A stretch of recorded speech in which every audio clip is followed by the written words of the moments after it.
तर नमस्कार मित्रांनो, स्वागत आहे आपल्या एका नवीन व्हिडिओमध्ये. तर मित्रांनो, आज भव्य आणि दिव्य असा ओपनचा खटाव येथील महाराष्ट्र केसरी मैदान मित्रांनो पार पडणार आहे. आणि मित्रांनो, या मैदानात आज कोणकोणते नंदी कोणकोणत्या गटात पळणार आहे याची अपडेट आपण आजच्या व्हिडिओमार्फत देणार आहोत. तर चला न थांबता व्हिडिओ सुरुवात करूयात. व्हिडिओ शेवटपर्यंत बघा. नक्कीच तुम्हाला हा व्हिडिओ आवडेल आणि तुम्हाला बैलाचे गट पण कळेल. संपूर्ण बैलाचे गट सांगणार आहोत. जास्तीत जास्त बैलाचे गट या व्हिडिओ मार्फत सांगणार आहोत. तर मित्रांनो, सध्या टॉपलाच पळतो बघा, तोच म्हणजे रायफल 8181. हा मित्रांनो यांच्या नावानं एकूण 3 चिठ्ठ्या निघालेल्या आहेत मित्रांनो. तर ते 3 चिठ्ठ्या कोणकोणत्या गटात?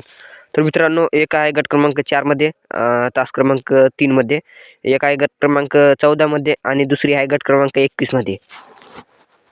आणि तसंच मित्रांनो, उर्मिलाताई यांचा अर्जुन आणि कंदुरीकरांचा राजा या दोघांचं पण गट क्रमांक 7 मध्ये, तास क्रमांक 3 मध्ये एक चिठ्ठी निघालेली आहे यांच्या नावानं पण.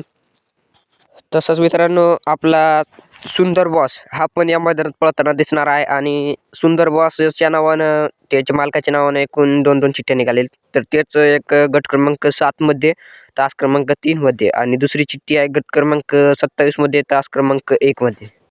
मित्रांनो, वेगाचा शेवट सर्जा हा पण या मैदानात पळताना दिसणार आहे. आणि याच मैदानात पुसेगाव मैदानाची पण तयारी होणार.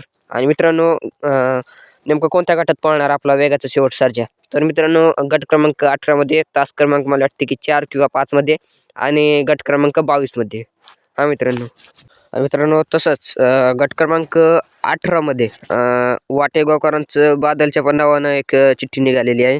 आणि बादल पण त्याच गटात पळताना दिसू शकते. आणि तसंच मित्रांनो, गट क्रमांक 20 मध्ये, तास क्रमांक 6 मध्ये आपल्याला आपला कारुंडे एक्सप्रेसची कॅप पण या मैदानात पळताना दिसणार आणि याच गटात पळणार. तसंच मित्रांनो, या मैदानातला गट क्रमांक 48 मध्ये, तास क्रमांक 6 मध्ये डॉर्लीकरांचा हरण्या पण आपल्याला पळताना दिसणार आहे. आणि मित्रांनो, आता राहिलेला विषय म्हणजे आपल्या दुवादशी हिंद केसरी बक्कासूरचा. तर मित्रांनो, या मैदानात बक्कासूरच्या म्हणजे मोहिल शेठ धुमाळ यांच्या नावानं आज एक पण चिठ्ठ्या निघाल्या नाहीत. आणि मित्रांनो, जर का म्हणजे पैरेकरांच्या नावाने चिठ्ठ्या जर का असेल तर आपला द्वादशी हिंद केसरी बक्कासूर आपल्याला पळताना दिसू शकते. पण पळताना दिसू पण शकत नाही, कारण की मोहिल शेठ धुमाळ सुसगावकर यांच्या नावाने एक पण चिठ्ठ्या निघाल्या नाहीत. तर मित्रांनो, व्हिडिओ जर का थोडक्यात आवडली असेल तर व्हिडिओला लाईक करा आणि आपल्या चॅनलला सबस्क्राईब मात्र नक्कीच करा.